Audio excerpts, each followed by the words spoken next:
Okay, beautiful souls. I am so excited to dig into another episode of You Unlimited. This is going to be so much fun. I have Jordan Bowditch in the house. He is a men's coach, a community builder, and professional edutainer. We're going to dig into what that means.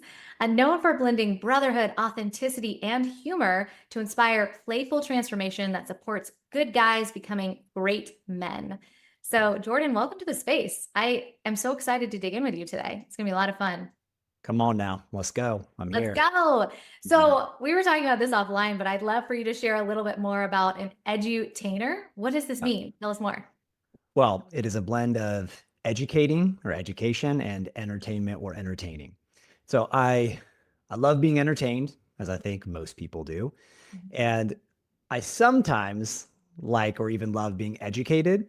But if I'm being edutained, if there's a blend of both, if I'm like inspired, I'm laughing, I'm engaged, it feels like the medicine is being kind of snuck in Mm, through that alchemizing agent of humor and entertainment, that I can actually be educated in a way that lands in my system and is like, yeah, integrated. So I mhm. fancy myself, that's what I most appreciate when I'm learning from someone or witnessing someone. And so I like to embody the same thing when I'm doing that for others. Yeah. Okay. I love that because I feel very similar where it's like healing does not have to feel so heavy. And granted, we go into the deep stuff. Like I'm a shaman healer. We go into the deepest, darkest shadows because there's so much freedom in that. But also, I'm the same. Like, let's bring Uh, humor into it. Let's bring some like lightness into, spaces where sometimes it feels so dark. I even do that with myself, where I find myself like so dark, and like in like such a dark space. And then I will lean into something that has me laugh and it just kind of starts to bring me out of it. So the fact that you're coupling the two and you're allowing that to be a space where it sounds like predominantly men can now take their lives, their businesses, all the things that they lean into to the next level. So I mm. just love that that's what you're doing. It sounds so powerful. Yeah. And I think for men, especially, Mhm. sometimes the work, and I use that with quotes, feels burdensome. It feels heavy, like you said. And there's, I think, naturally a bit of a call it a culture or an inherent aversion to going there. The emotions, it's, repression. A lot of those things are so common for men. And Mhm. so I like to make it palatable. I like it to feel like, oh, we're just hanging out. We're bros. We're in a fraternity. And maybe we'll talk about that a little bit. Sometimes I even playfully refer to my events as conscious bachelor parties, where it's Love it. hey, at the end of the day, we're just kicking it, having fun, and we're becoming better men through that process. And that all has a space. And in fact, I would dare say that if it is always heavy and hard, you're not doing it right. Yeah. Yeah. I love it. So I really love what you said too about bringing great guy or good guys into great men. Yeah. Tell me like what does that look like? Like well, who is a great man in your eyes? Yeah, it's subtle, right? The words there seem very similar, but the Mhm. implications are significant. And I use another phrase could be a nice guy. I say a good guy, but a nice guy. And there is an epidemic of nice guy syndrome. There's an awesome book, No More Mr. Nice Guy by Robert Glover. Highly recommended. It's actually one of my core Fab Five reads that I recommend for any guys in my world. And Mhm. it's without getting into the reasons maybe why it's come to be in the modern day, being a nice guy is not being a great man. A Mhm. nice guy is oftentimes passive aggressive, is manipulative, Mhm. is makes assumptions, expects things to be given to him because he bypasses his own desires, and therefore others should do the same to meet their desires. But it's all unspoken, it's shadowy, it's beta. And I use that word. I kind of hate that word, like alpha beta. It's a little condescending, but I think it also does speak to that phenomenon in a very appropriate way. It's not alpha, it's not masculine, it's not trustworthy. And so Mhm. being a great man is being honest. Go Mhm. figure, right? And when I say being honest, okay, I'm not talking about necessarily black and white honesty as in not lying, of course, but that's par for the course. It's okay, Mhm. cool. Don't be a liar, but that doesn't mean you're being a great man. It means being grounded and authentic with what I think, see, and feel, and Mhm. trusting that for the purposes of unconditional connection and love, in the short term, I might have to break a bone or reset a bone that's been broken so that I'm Mhm. not limping the rest of my life. Nice guys will limp the rest of their life, and all their relationships will have that kind of energy present. Whereas a great man is actually willing to lose someone, lose a relationship, hurt someone's feelings, offend someone, be misunderstood, but they're okay with that because they don't know necessarily where they're going, but they know how they're getting there. That's the great man who is present and in his body, just trust that process of being high integrity, being expressive. And yeah, to me, that's, I guess, in a nutshell, the distinction between a good guy and a great man. Hmm. So I love this distinction, and it immediately makes me think about past guys that I've dated and my current husband, where I'm like, oh my gosh, like he is such a great man. Some of my greatest breakthroughs have been because he wasn't being nice and he was being honest. Come on. Where like they're holding a mirror. Our closest relationships are meant to hold a mirror so that we can see the deepest parts of ourselves that we might be blind to. So Yeah. I have to say, like, while it might be triggering in the moment, I can't tell you how often I will come back around and be like, you're right. And he's like, all right. Like, I'm so grateful that he like started to like be cool with saying that I'm right. Cause past version of me would have been like, oh, I'm going to hold to like, even if I know I'm not right, I'm going to hold on to it. That was the shadow work I had to do to realize like, no, he's helping me evolve, like Yeah. take ownership, which I love what you talk about too, where you talk about this like righteous responsibility and Mhm. how it's really led to you living this beautiful, rich life. So to you, what does that mean and how do you live into that? Tell us more about that. Yeah. Righteous responsibility. First, let's just call it out. A good alliteration tickles my heartstrings. So, it Nice. just rolls off the tongue nicely. And Uh-huh.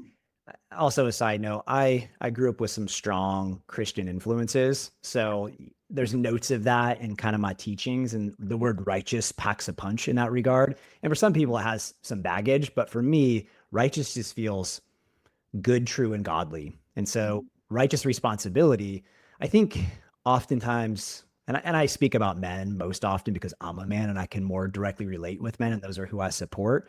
But there's this resistance to taking on responsibility. And on the one hand, cool, don't bite off more than you can chew. Overcommitting or brover-committing, because I like to fuck around with words. It's Nice. not something I recommend.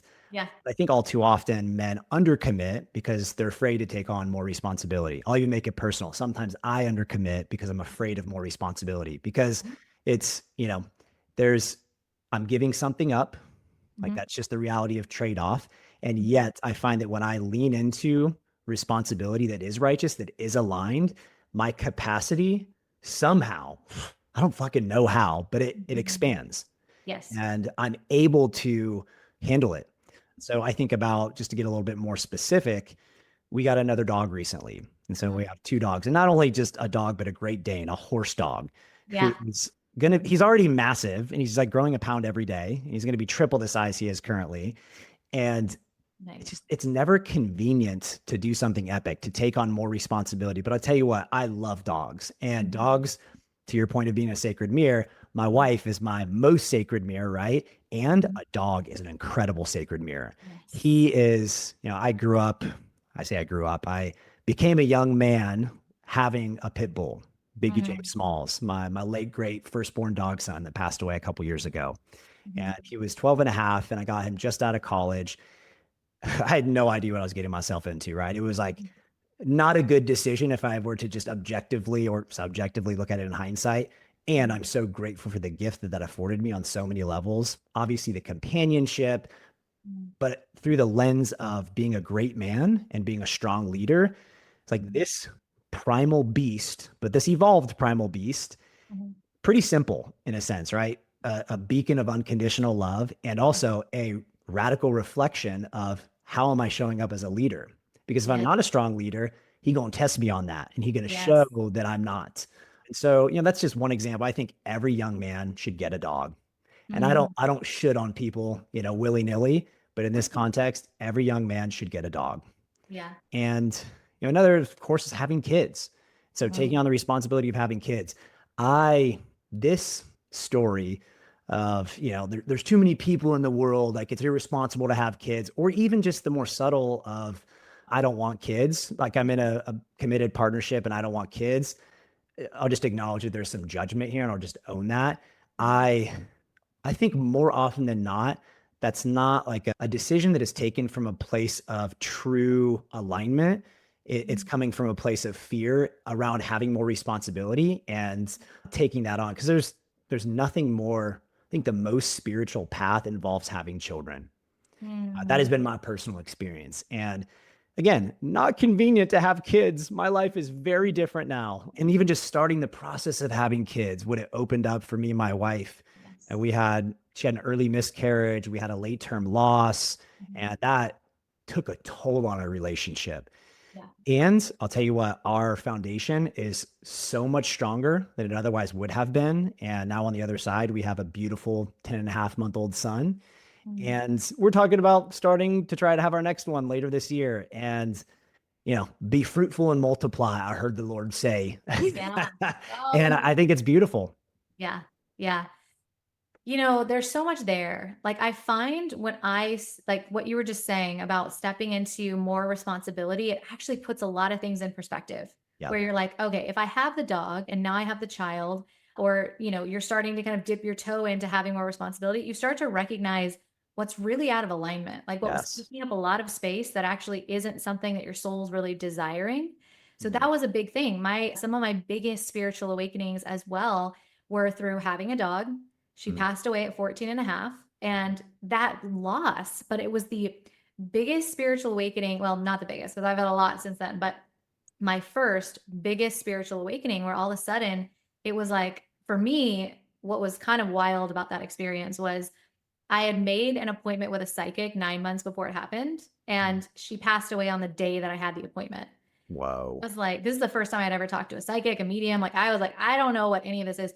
I texted her. I'm like, hey, like, I don't know if I'm supposed to be in a good mood, but like, my puppy just died. Like, I don't Mhm. know. And she's like, it's up to you, but I have a contract with the universe that this happened, that these appointments land on the day that you need them most. Yeah. Up to you. Whoa. So I was like, well, I have to go. So I Mhm. go to that session, and the first thing she says to me is, lady wasn't a puppy, right? She was 14 and a half. And I was like, shit, like, how did she know that? Like goosebumps, what's that? And Uh-huh. I was like, whoa. And I didn't realize that she was a medium as well. I thought she was just a psychic, although they're very close. And she's like, she's got all these messages for you. So it was like, that was such a catalyst for me to be like, oh, our relationship is continuing on. Like, even when she's in the spiritual realm, at least for me, that's how Yeah. it felt. And so it was a really powerful awakening for me. A lot of the grief has been a huge catalyst for stepping into this next level version of self. And so I'm so grateful to hear you speak about, you've had a wild ride since 2023. It's been difficult, and how it's been the thing that has created this sturdiness and this Mhm. connectivity between you and Alexa, your wife, even more. Yeah. Right. And I deeply resonate with that. The last year and a half, me and my husband had 4 miscarriages. And it was Oof. like, what the actual F is going on? But it has made us so much more connected, where it's like, oh my gosh, I am seeing him in a different light. I'm seeing me in a different light. I'm actually loving my body more, like in a strange way. Like, I think a lot of people might be like, oh, I hate my body. But I'm like, my body knows what to do. Like, this is pretty cool. Like, it wasn't the right time. I know the baby's coming. So, and that's taking the radical responsibility, like you said, around like, I'm not a victim. Like you said, I'm not a victim to that happening, but I'm going to take responsibility for what I can do with it. So I Yeah. just love everything you spoke into. I think it's really important for people that are, deep in that dark place. Like, there is a reason why this is coming to the surface, and it's here to help transform you. Yeah. So what would you say to someone who has stepped in, maybe they're in this, dark night of the soul? What would you say to someone that's trying to find the light or the meaning behind something that's feeling pretty catastrophic? Phew. You're like, wow, okay, we're going Yeah. there. Yeah. I mean, yeah, there's a few key things I would say. The secret to healing is feeling, Yeah. as I mean, cliche as yes. that is to say. Yes. And again, especially for men, it's all too easy to not feel. And Yeah. sometimes it's just hard to feel. I know for me personally, before losing my dog, Mhm. I probably would cry once every few years at the most, maybe even more sparse than that. And not Yeah. because I didn't want to, like I've been in this world of personal development for well over a decade now. And so like I've been going to retreats and doing work, and it's been beautiful and opening, but there's something about grief, like just the depths of grief. And really, grief can only come with responsibility. Well, I wouldn't say that it can only come, but I think the depths of grief, more of it is to be experienced with more responsibility in my life because there's more things to lose. Yeah. And so I would say that feeling, doing whatever you have to do to feel, Mhm. Women, I think, can be really great at bringing that out of men. Mhm. And I would say community is the other big one. And if Mhm. I had to just pick one, that would be the one I would pick. And so for men, brotherhood is everything. No matter what is going on in life, maybe life's going great for me. I'm just firing on all cylinders, success, joy, all that. Brotherhood only makes that exponentially better. I've heard it said a celebration shared is doubled and a sorrow shared is halved. So on the Mhm. flip side of that, if I'm in a sorrowful season, grief, challenge, frustration, whatever it is, divorce, having brothers who can hold me in that, who can ask good questions, who can just see me fully, and it's a safe space to not play it safe, where I can just be messy in that messy middle of alchemization, transformation of just the shit. They can help me turn that shit into fertilizer by just holding that space. And so, yeah, I think it's community, and it's it's aligned community. It's a community that has a shared reality. And what I mean by that is, I think, again, especially for guys, and I'm harping on this, but it's so common to have just my high school or college buddies. And I'm Mhm. not demonizing them. I was literally just texting with one of my closest college fraternity buddies a few minutes ago. Mhm. And I love him. I love them. I love my high school friends. And several of them, or I should say, there's very few of them where we have a deep, Mhm. heart connected kind of relationship. Now, just a side note, because this is my world and my work, I know how to bring that out of damn near anyone. And so that's part of how I've been able to stay in connection with them in a way that feels mutually nourishing. But all that to say, I think your average guy doesn't necessarily have those tools and that community accessible. And so finding, however, by whatever means necessary, finding guys who have that baseline of like, hey, I'm here for you. You're here for me. Nothing you could say or do is going to make me judge you or not love you. And like, so let's go there. Wherever there is, let's fully go there. It's priceless. Yeah, I completely agree. Being seen and witnessed in our pain is some of the most transformative work that you can do, because I have to say, anyone who's going through anything catastrophic, you feel so alone when you're Yeah. doing it. Like the world goes on and you're like, why the Uh, F is everyone in a good mood? Like I am so mad right now, and it's like, or I'm sad, or no one sees me, or I don't even see myself. So the more we can just be honest about where we're at, I feel like the more we'll move through it with so much more grace and ease, which I think is ultimately kind of what we're looking for, is like, why is this so hard? Like, is there a way to make it easier? And I think leaning into people, because I know if you're tuning into this podcast, I'm positive you're the strong one. You're like the strong friend. You're the one who like creates yeah. communities. You're the one who's like the leader. And a lot of people forget to check on the strong ones because we're leading. And it's like, one of the biggest pieces of advice I can give you is just be honest about where you're at with your closest circle. Like if there's a moment in time where you feel like you're really alone, be okay with being the first one to reach out. And instead of saying, I wish other people would reach out, be okay with just being honest about where you're at. Like if Yeah. anything, that makes you guys closer. So that was something I really had to lean into over the last year and a half, of like just being honest with not being okay, and how that really propelled me into that healing journey. It was really powerful. I love that. Yeah. And I'll add a couple other pieces of texture to this conversation. One of my favorite little sayings that I'm somewhat known for, at least in my world, is what's most personal is most universal. I didn't Mm. make that up by any means. I heard it once and I was like, damn, that slaps. That's what the kids say nowadays, right? That slaps. Uh, Sure. We're and bringing so that. I think that when I really sit with the density of that idea, what's most personal is the most universal. The Yeah. details, right? The situation, circumstances, all those, yeah, everybody's unique in that way. And yet, the thing that is most deeply personal, grief, sadness, shame, those are universal human experiences. And so Mhm. I can empathize with anyone on those levels, and giving another person the gift of seeing me in that way so they can experience themselves through that and we can connect on that level is like, oh, like that's the good shit. That's Yes. the God shit, heaven Yeah. on earth type of thing. Yeah.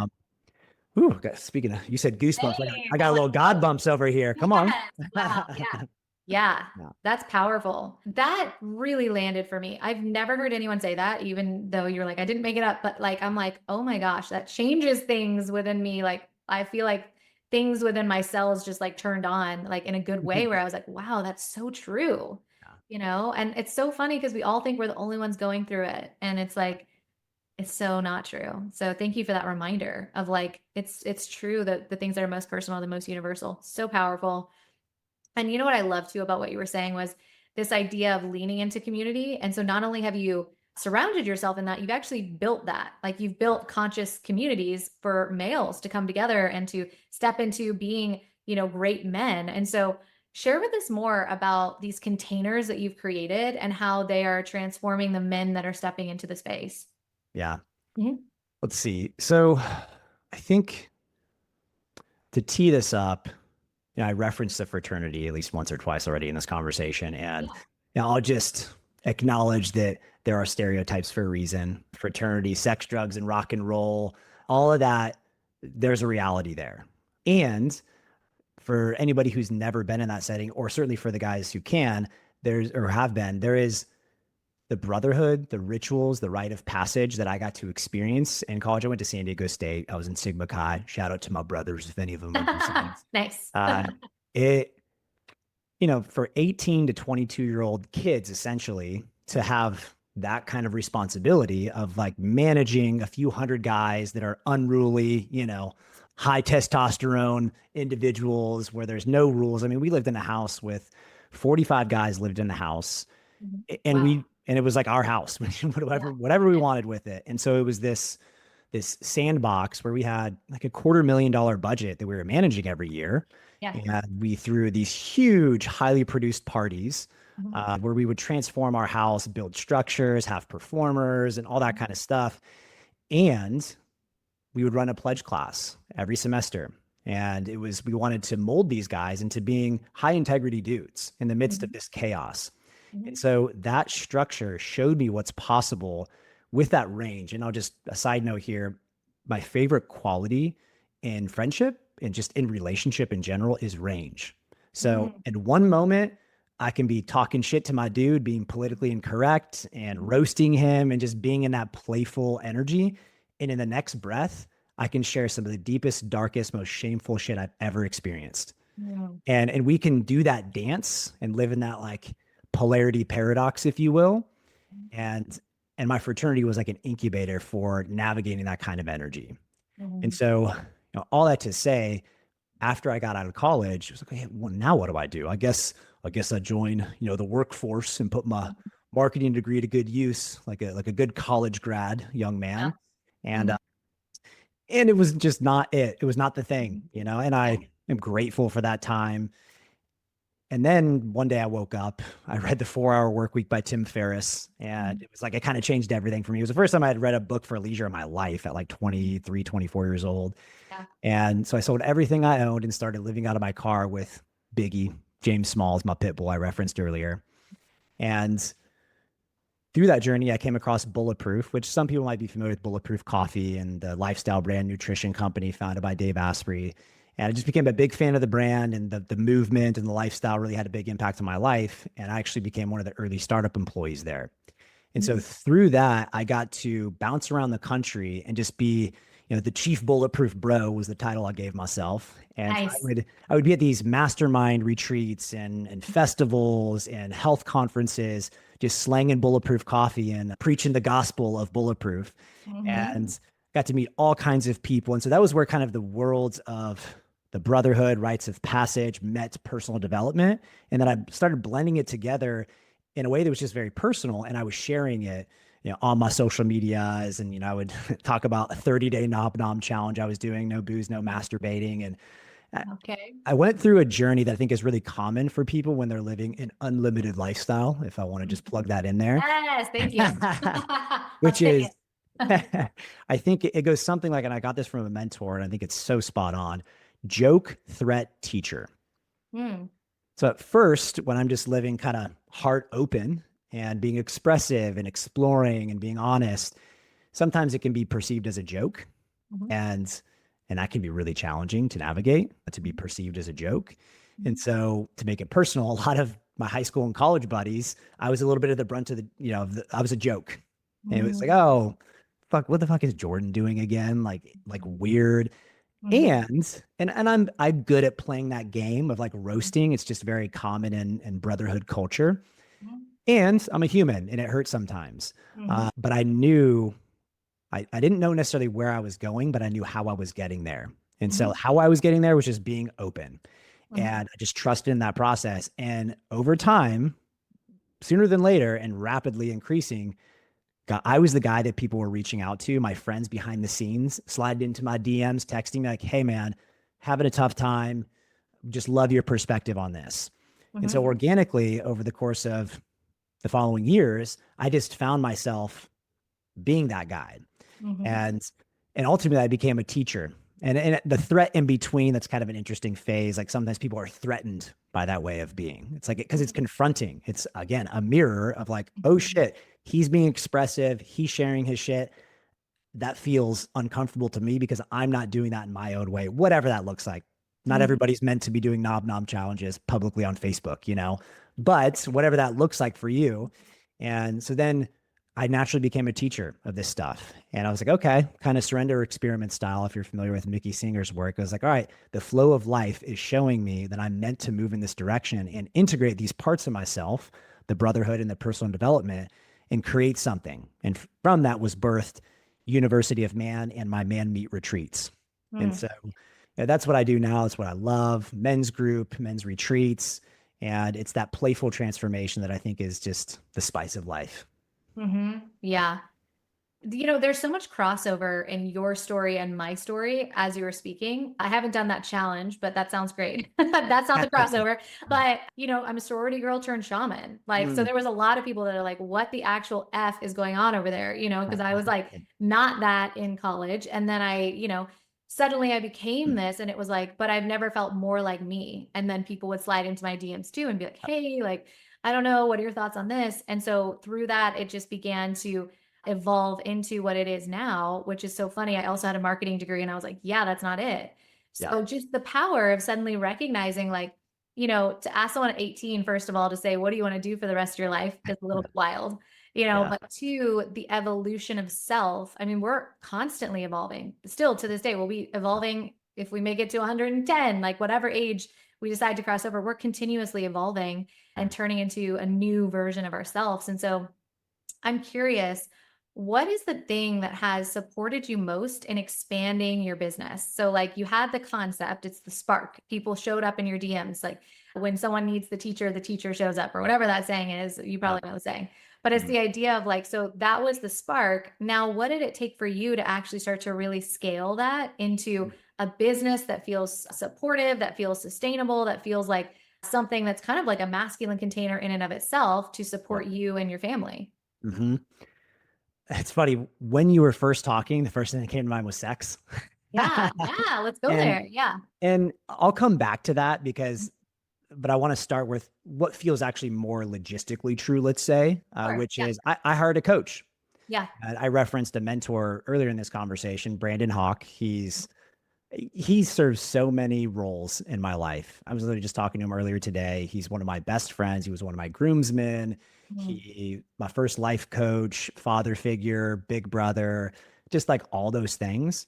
Mhm. And so that was, I'd say, the big first, really like opening of energy in this realm. I was like, all right, if I want to take this to the next level and have this be a viable business, I need to learn from someone who has done that in a way that resonates with me personally. And like, just Yes. there's a heart alignment there of like, man, he's doing it at a high level and I resonate with him as a human.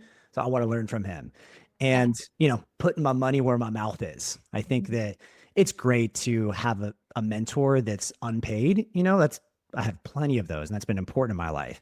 But in the context of business, there's something when the big energy of money is exchanged, that value, that currency, it's like we value what we pay for. Yes. And having access to him in that way, because before that, he was like a passive mentor and a friend and Mhm. all those kind of things. And that was great, Yeah. but it wasn't enough. There was more possible. Mhm. And he made me pay. And I'm so glad he made me pay. Like Ah, big money that was like, it stung. It was like, oh shit, I actually don't even know how I'm going to do this. yeah. But even that process, I don't even want to discount it by saying even that process, especially that process, Mhm. was what kicked it off. Is like, Yeah. if I need to, I'm paying him this big amount of money that I don't even know where it's going to come from. That Mhm. hunger, that drive, figuring Mhm. it out is Yeah. part of, I think, becoming a successful entrepreneur. It's Yes. like, man, it's not guaranteed. How am I going to bring in this money? Well, damn, I got to get some sales because I can mentally masturbate and build a really beautiful website and do all these things that are Mhm. Mhm. distractions. I don't have a business until I have a customer that's paying me something. For And so I sure. got to learn that at a high level immediately with this guy as I was stepping into being sincere about my business. Because it was a hobby for a while, right? I was working for Uh-huh. Bulletproof, making good money, but it was Yeah. like holding golden handcuffs. You know, it was like, Uh-huh. oh, they're gold, but I'm Yeah. trapped. Exactly. Yeah. And I just was doing this little side hustle hobby thing that would have never turned into something not only lucrative, but deeply fulfilling in a way that no employer could ever give me. Mm. And so that was the first big one, was doing that. And here we are, geez, 7+ years later. And I talk to him almost every day. Mhm. We have become incredible business partners and have made a lot of money together. And Mhm. even more importantly, had a massive impact together. And I'm just like exponentially grateful for that. So there's that. That's the more, I guess, practical answer to your Mhm. question. And Yeah. then to circle back to sex, that might Mhm. be the less obvious answer to the question and Mhm. piece to the puzzle. When I Mhm. met my wife, that sex chick is her brand and persona. Mhm. Mhm. Although nowadays she's mom, she still has the brand and the business, but she's 99% focusing on being mom. And that just feels so good for her and for us in this season. Mhm. And, when I met her, I was living in San Diego. She was living in New Orleans. And I was creeping her on Facebook from afar. We had Mhm. mutual friends, and she was this hot, tatted up chick talking about sex. Mhm. I was like equal parts intrigued and terrified. And For sure. but I just felt, I was 30, which I think for men, 30 is right around the age when a man has the wherewithal to commit to his queen. I think Mhm. before that, it's a tall order. And I Mhm. think it's a lot of practice. It's a lot of conscious fuckboy energy was definitely Mhm. where I was for the most part before then. Mhm. And anyway, I courageously slid into her DMs with a Mhm. freestyle rap. My God, Oh yes. yeah. Oh yeah. I went Yes. there. A part of me cringes at the cheesiness, but the greater part of me is like, well done, bro. She answered. So Yeah. there we go. Yep. And Yes. so we had a couple FaceTime dates, and a few weeks later, I flew out to meet her, told her I Yeah. loved her that weekend, and the rest is Yeah. history. Mm. And all that to say, bringing it back to sex and relationship, but Mhm. specifically sex, I don't want to bypass it. Mhm. When my wife and I are having consistent sex, and I won't even necessarily say good sex. I think if we're having consistent sex, it's goodish, sometimes better than others, right? Mhm. But that exchange of the most miraculous energy known to mankind, which literally creates life and is Yeah. simultaneously the most pleasurable thing imaginable Mhm. and can be the most shameful. It's big energy, sex, and money. That very much translates into my business success and just my overall happiness and success in my life. So Mhm. I could riff more on that for a hot minute, but that's the gist of it. Yeah, there was so much there. I mean, if you think about it, you are raising your frequency every time you're reaching an orgasm. Like you're really like, yeah, you're letting yourself play in that higher frequency. And for me, I always say, like, how will it feel when I create the thing that I desire? How can I access that feeling now? Through Mm, pleasure centers, through all the yeah. different ways that that brings you pleasure, if not one of the most incredible ways that that brings you pleasure. And so I love that that is such a beautiful way of just leaning into your expansion and your connectivity with each other, with the world in so many different ways. I find that when we're connected to each other in that way, we're connected to other people, we're connected to the energy all around us, versus like just being in the grind and just doing things. It's like, let's be here for a minute. It has us be present. It has us feel pleasure. It has us be connected. There's so many benefits to all of it. And I think there's so much power in how it can alchemize things too, to your point, where there's shame attached to it for many people, and how it can actually be a really beautiful tool to alchemize some of the things that we're experiencing. So I love that you said that. And I think that's so powerful and so true. And simultaneously, I loved how you talked about the energetics of wealth, of money. Like so powerful. It's so true because it's like I always say when we're investing in something, it's meant to be stretchy. Like if the investment feels low or neutral, I'm like, you probably outgrew the space, because like there's not that much of your energy you're putting into it because you're like, oh, whatever. Maybe I'll show up, maybe I won't. But if you are like, ooh, this is taking me into another version of myself that I now have to get creative on how I'm going to pay for it, or I now have to get creative in other ways, that is going to be the thing that really propels you and your business forward. So all of those things completely true for me as well, as I was starting to just tune into how I was able to kind of build what I built today. Because to your point, I had to do those really scary investments and also like not know where it was going to come from. But it really had me step into the version of me that got creative and that started actually selling things versus just talking about things. And I think that's really important too, is you're like, oh, I got to have that money flowing in. And ultimately, what does that do? That increases your impact, which is really what we want to do anyways. So, so powerful. I love that. I love that answer. I think it's so beautiful. And I'm curious too, as you noticed, Alexa kind of taking a step into the mom role more and taking a step kind of out of the brand for now, like however that feels in alignment and is perfect. And so I'm curious, how has that shifted in your role almost as like provider? Like has that amplified your energy in different ways? Like share with us more about that. Majorly amplified. Yeah. It's just brought more bigness in my world, more Uh-huh. responsibility, more capacity. And I'll start with, I talked about my late great pit bull dog son. So Mhm. there was a stretch the summer of 2023 where we were actually in Mexico with our closest friends. And I'll just put a side note pin in this. I talked about community for men, like brothers in arms being so important. Same thing for women. And then taking it to another level, couples, having other couples. Mm. That is, that never really crossed my mind, at least consciously, as being a really valuable, important thing in my relationship. But we have what I call the Conscious Couples Coalition, because again, those Mm. alliterations. Yeah, yeah, for sure. And it's 5 couples that we're just all in together. We love and support everybody individually and collectively. We are the champion of each other's relationships, like the third entity that is, Jorlexa in my case, Jordan and Nice. Alexa. I love it. And so anyway, we were on a retreat with them. We spent a month in Mexico and we actually hosted a couples retreat while we were there. And the night, and I was emceeing it. Me and another buddy were co-emceeing the event. And that's like one of my favorite things to do is MC events. And Mm.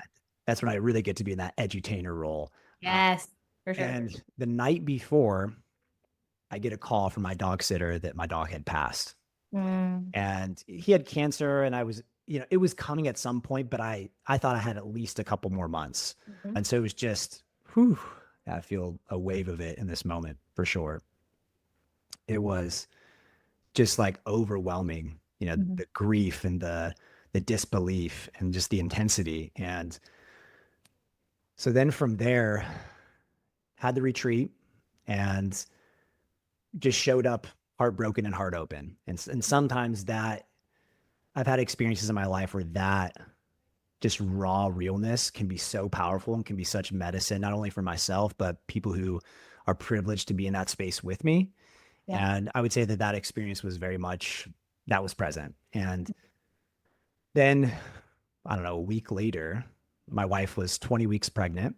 Mhm. And we get a call unexpectedly from one of our doctors that our son, Gabriel Vincent, was going to have Down syndrome. Mm.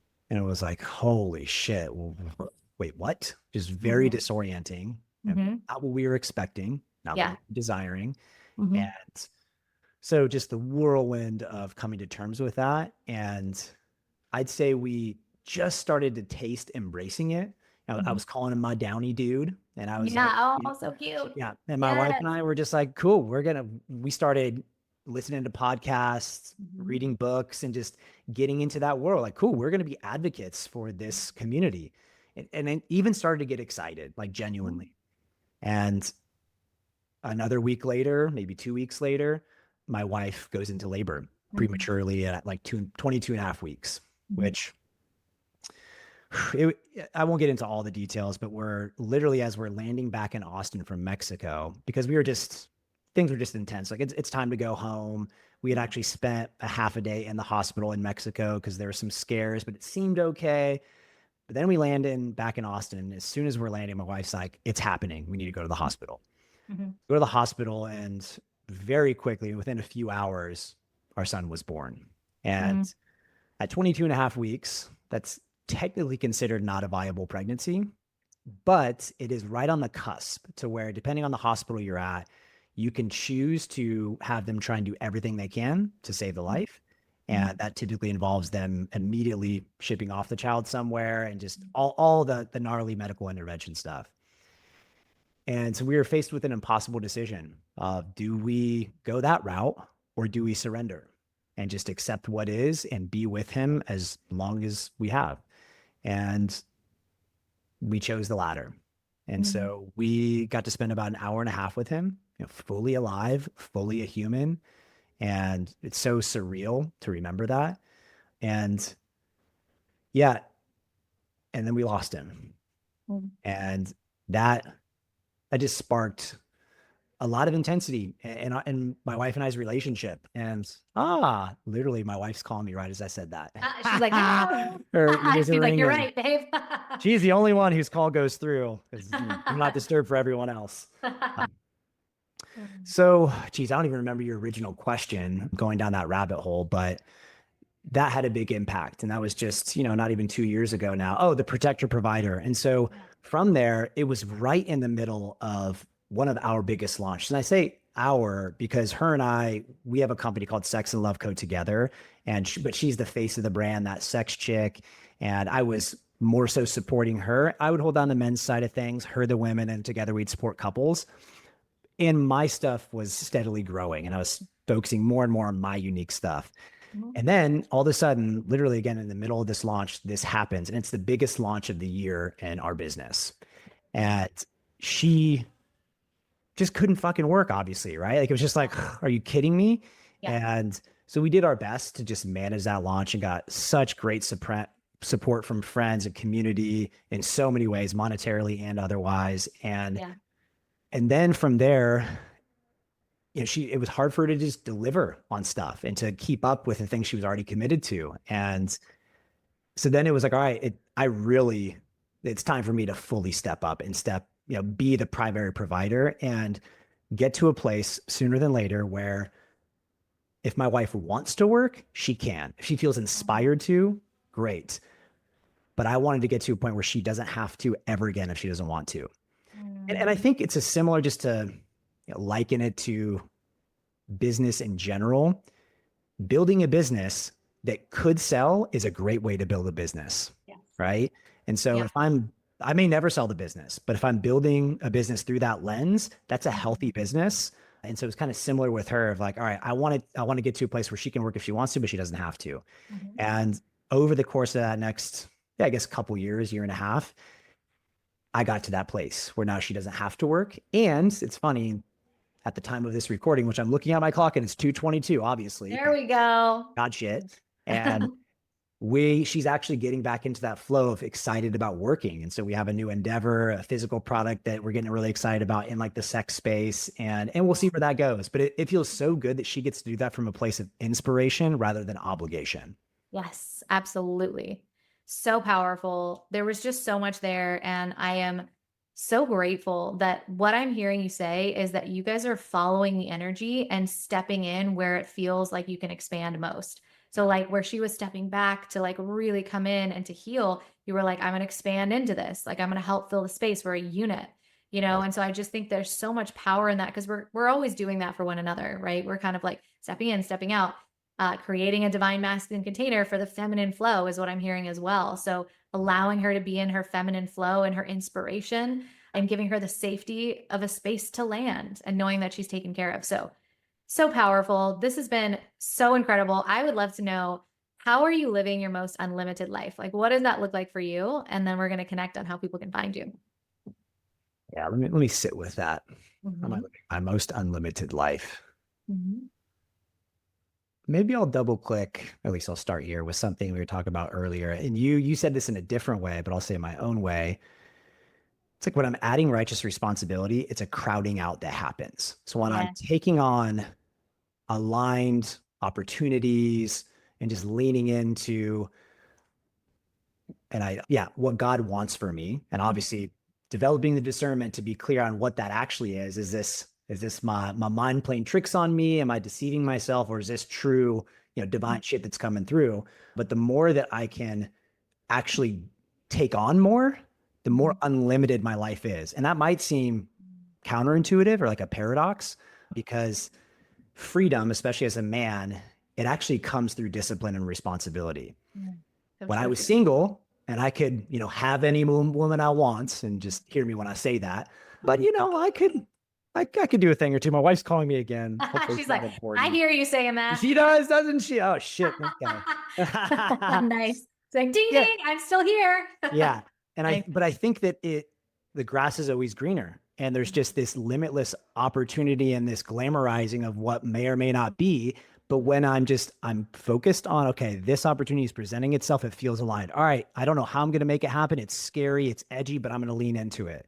Cool. Mhm. Something else comes. For whatever reason, this one seems like it's supposed to be right, but it doesn't feel right. Okay, not going to do it. And when I just go through that process, there's an unlimited energy and an access to possibility and freedom at a level that feels like it's meant for me, not like I'm forcing it or letting it even happen to me, but this is happening through me truly. Yes. Yeah, I feel that so deeply because it's about the more in alignment that we are too, like similar to what you were just saying, the more aligned that we actually are, we have more energy because we actually want to do the things that we're leaning into, or we're creating like powerful containers to do the things we love to do as well. Right. And so that's the discipline, creating the ability to flow through it. So I just love everything that you said.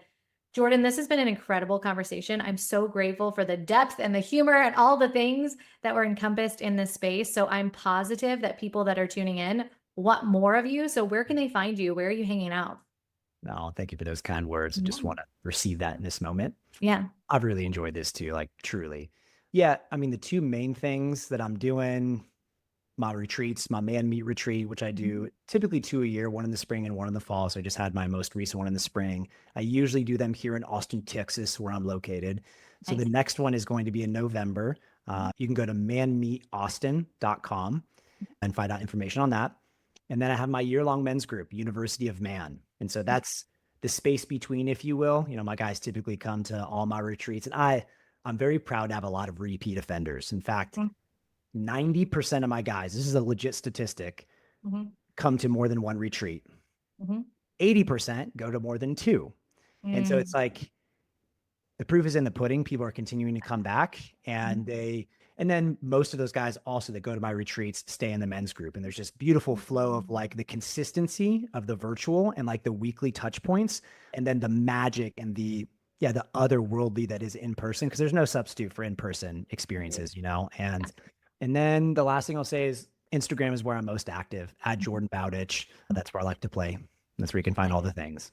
I love it. Incredible. So for those that are tuning in that feel that pull, absolutely lean in. I mean, I could feel the energy from the container just off of you by you just saying it. I can feel how powerful it is for every single man that's leaning into that space. So whether it's you or you feel like your partner might benefit from it, share his info, which could be so powerful. So for everyone that's tuning in, thank you so much for giving us your most precious resource, your time. We are so grateful for you. And until next time.